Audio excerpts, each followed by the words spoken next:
स्वागत है आपका आज के एपिसोड में। चलिए शुरुआत करते हैं पिछले अभ्यास प्रश्न के साथ। प्रश्न था, कभी कभी समाचारों में देखे जाने वाला क्षेत्र कोला प्रायद्वीप स्थित है। ए यूक्रेन, बी रूस, सी भारत, डी मिस्र। इस प्रश्न का सही उत्तर है विकल्प बी रूस। चलिए देखते हैं इसके विश्लेषण को। कोला प्रायद्वीप उत्तर पश्चिमी रूस में स्थित है, जो परिध्रुवीय उत्तर में सबसे महत्वपूर्ण आर्थिक क्षेत्रों में से एक है। अतः विकल्प बी सही है। इस क्षेत्र में बहुमूल्य प्राकृतिक संसाधन हैं, जिनमें विभिन्न प्रकार के खनिज और मत्स्य संसाधन शामिल हैं तथा यह बैरेंट सागर के बड़े गैस क्षेत्रों के नजदीक है। बड़ी आबादी, औद्योगिक परिसर और सैन्य बुनियादी ढांचा भी इस क्षेत्र की विशेषता है।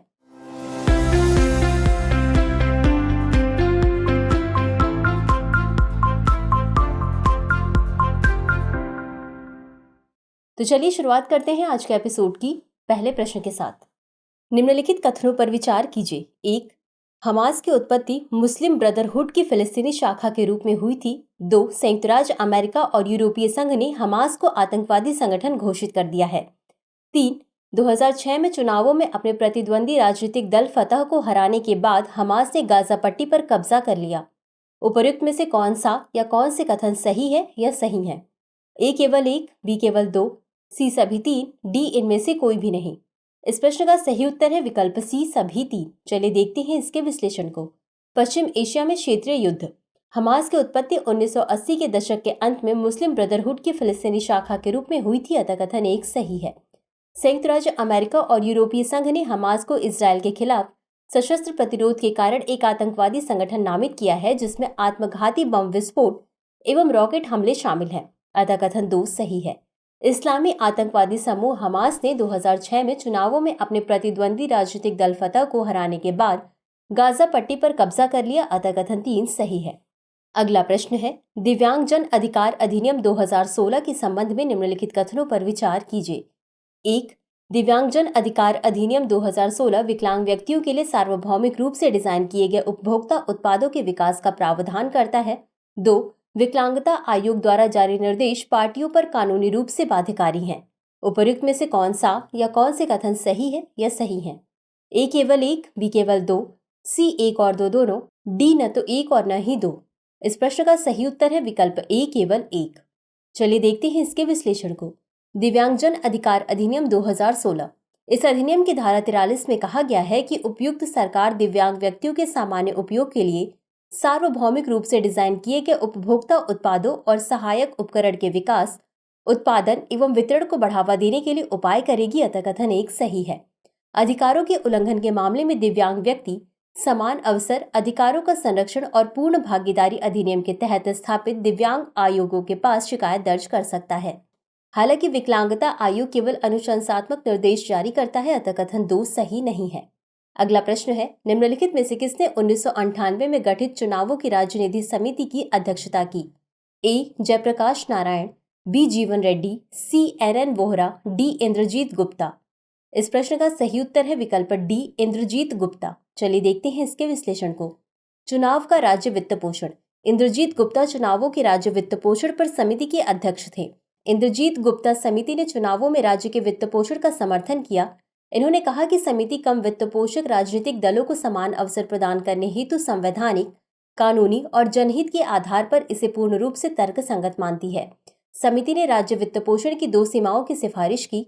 सबसे पहले तो यह कि राज्य निधि केवल राष्ट्रीय और राज्य स्तरीय राजनीतिक दलों को चुनाव चिन्ह आवंटित करने के लिए दी जानी चाहिए, न कि स्वतंत्र उम्मीदवारों को। दूसरे, अल्पावधि में राज्य द्वारा मान्यता प्राप्त राजनीतिक दलों और उनके उम्मीदवारों को कुछ सुविधाओं के रूप में ही धन दिया जाना चाहिए। अतः विकल्प डी सही है। अगला प्रश्न है, भारतीय मानसून के संबंध में निम्नलिखित कथनों पर विचार कीजिए। 1. लानीना की अवस्था को मानसून के दौरान भारत में न्यूनतम वर्षा के रूप में जाना जाता है। 2. हिंद महासागर द्विध्रुव की नकारात्मक अवस्था के कारण पूर्वी हिंद महासागर में उष्ण जल और अधिक वर्षा होती है। उपर्युक्त में से कौन सा या कौन से कथन सही नहीं है या नहीं है?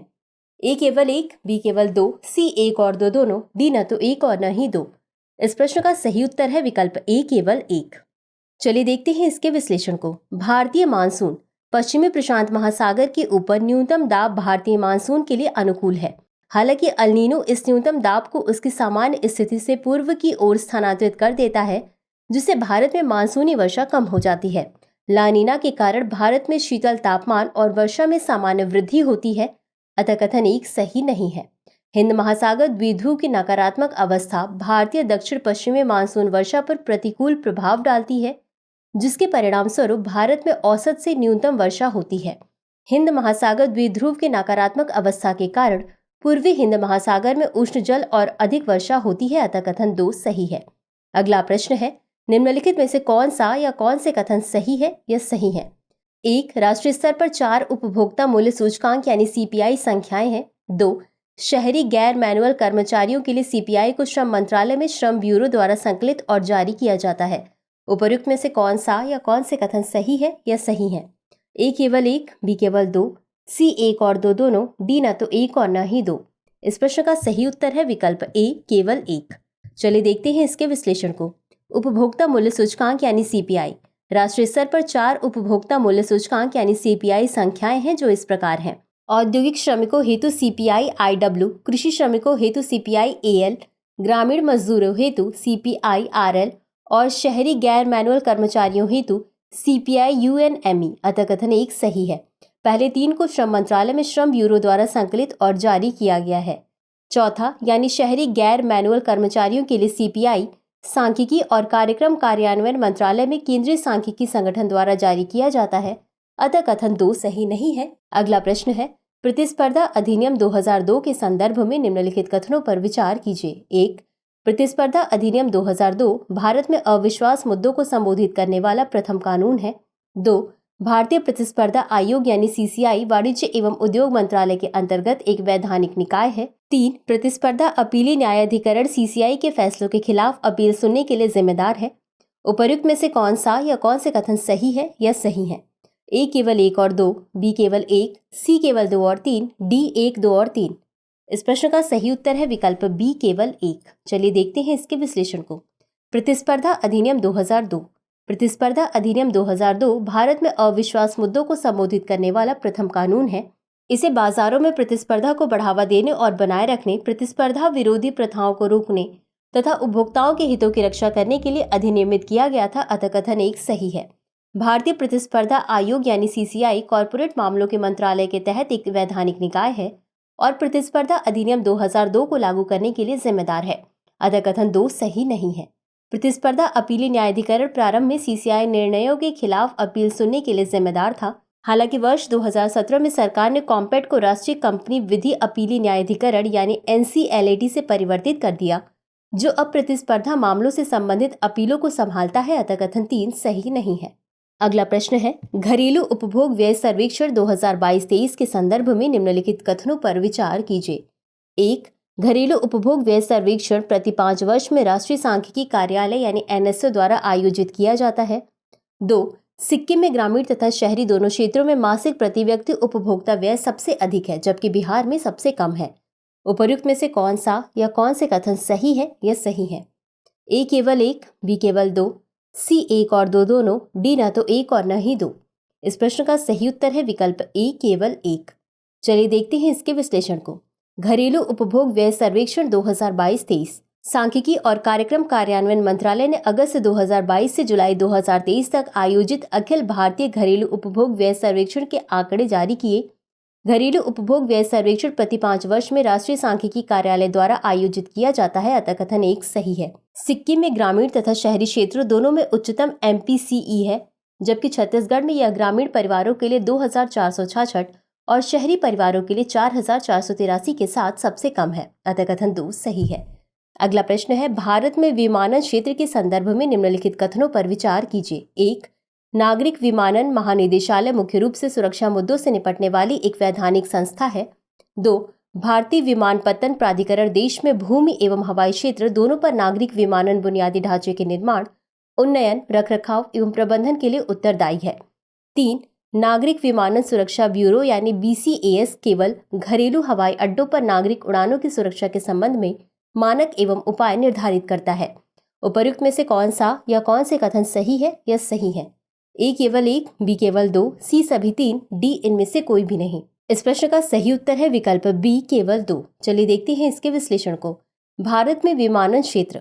नागरिक विमानन महानिदेशालय नागरिक विमानन के क्षेत्र में एक वैधानिक निकाय है जो मुख्य रूप से सुरक्षा मुद्दों का समाधान करता है। यह विमानन अधिनियम 2020 के अंतर्गत एक वैधानिक निकाय बन गया, अतः कथन 1 सही है। भारतीय विमानपत्तन प्राधिकरण यानी AAI देश में भूमि एवं हवाई क्षेत्र दोनों पर नागरिक विमानन बुनियादी ढांचे के निर्माण, उन्नयन, रखरखाव तथा प्रबंधन के लिए उत्तरदायी है, अतः कथन 2 सही है।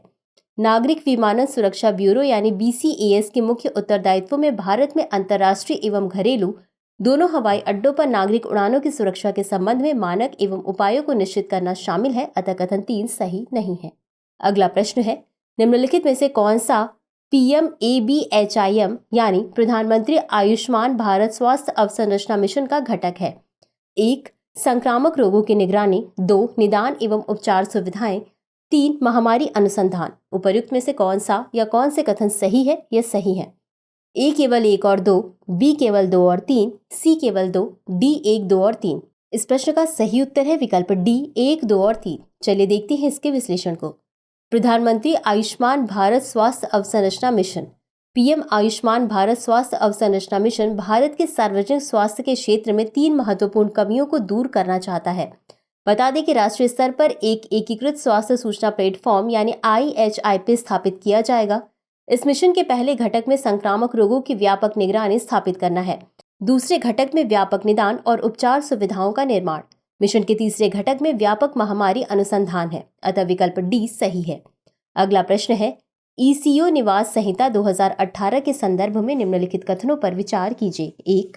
इसे भारत के पर्यावरण, वन और जलवायु परिवर्तन मंत्रालय द्वारा लॉन्च किया गया था। 2. यह आवासीय भवनों के लिए एक ऊर्जा संरक्षण भवन संहिता है। 3. यह केवल इमारतों की ऊर्जा दक्षता को संबोधित करता है, जबकि अन्य पहलू इसके अंतर्गत शामिल नहीं है। उपर्युक्त में से कौन सा या कौन से कथन सही है या सही है? A केवल 1 और 2, B केवल 2 और 3, C केवल 1 और 3, D 1, 2 और 3। इस प्रश्न का सही उत्तर है विकल्प B केवल 2 और 3। चलिए देखते हैं इसके विश्लेषण को। ECO निवास संहिता 2018 विद्युत मंत्रालय ने ऊर्जा संरक्षण new Indian way for affordable and sustainable homes यानी ECO निवास संहिता 2018 का शुभारंभ किया है, अतः कथन 1 सही नहीं है। यह भारत के ऊर्जा संरक्षण प्रयासों को और बढ़ावा देने हेतु आवासीय भवनों के लिए ऊर्जा संरक्षण भवन संहिता है, अतः कथन 2 सही है। यह भारत में मौजूद 5 जलवायु क्षेत्रों उष्ण शुष्क, उष्ण आर्द्र, शीतोष्ण, मिश्रित और शीतल को भी ध्यान में रखता है। हालांकि यह केवल इमारतों की ऊर्जा दक्षता को संबोधित करता है, इसके अंतर्गत जल एवं अन्य पहलू शामिल नहीं है, अतः कथन 3 सही है। तो चलिए अंत में देखते हैं आज के अभ्यास प्रश्न को। वाक एवं अभिव्यक्ति की स्वतंत्रता के संबंध में निम्नलिखित कथनों पर विचार कीजिए। 1. यह अधिकार भारत के नागरिकों और विदेशी नागरिकों दोनों के लिए उपलब्ध है। 2. सार्वजनिक व्यवस्था उन आधारों में से एक है जो धर्म की स्वतंत्रता के साथ साथ वाक स्वतंत्रता को भी प्रतिबंधित कर सकती है। 3. वाक अधिकार में न बोलने का अधिकार भी शामिल है। उपर्युक्त में से कौन सा या कौन से कथन सही है या सही है? A केवल 1, B केवल 2 और 3, C केवल 1 और 3, D 1, 2 और 3। इस प्रश्न का उत्तर कमेंट बॉक्स में जरूर दें। आज के लिए बस इतना ही। धन्यवाद। डियर व्यूअर्स, अपने एग्जाम की तैयारी को और बेहतर करने के लिए हमारे चैनल को लाइक, शेयर और सब्सक्राइब करना न भूलें।